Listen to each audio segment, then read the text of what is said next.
commercial vehicle এর ইম্পোর্টের কাগজ তো যাবে না কিতে কিতে করছে ইন্স্যুরেন্স পারমিট আর লাগাইলে আরেকজন হলে আপনি চালাচ্ছেন সব ঠিকঠাক থাকলে সেপ্টেম্বরে গেছে আজকে কত তারিখ নভেম্বর 3 মাস হয়েছে তো আর কত দিন লাগে না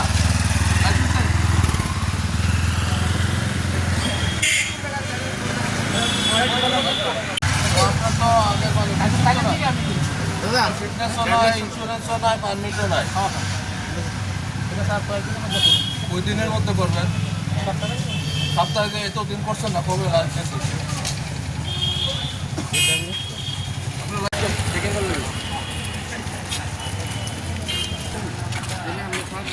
করতে গেলে আরেকটা তো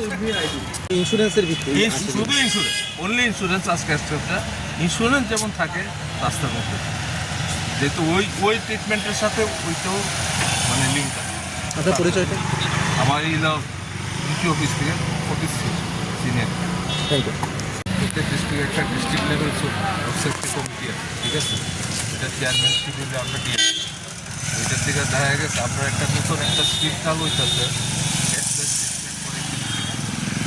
মেন কারণ হলো মেন পয়েন্টটা হলো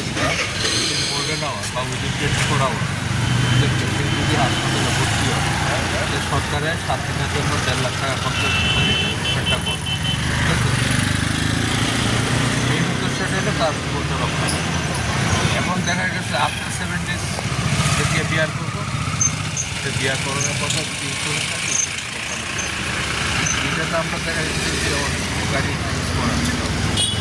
করোনা তো যেহেতু আর ওই স্কিমের দিকে বাইরে গেলে গাড়িটার আবার তারা প্রবলেম এবং তারা অর্ডার দেওয়া হয়েছে এখন অবধি কী পরিমাণ টমটম আপনারা এটা কোনো গাড়ি ব্যক্তিক না, এভরি ভেহিকেল আমরা সব ভেহিকেল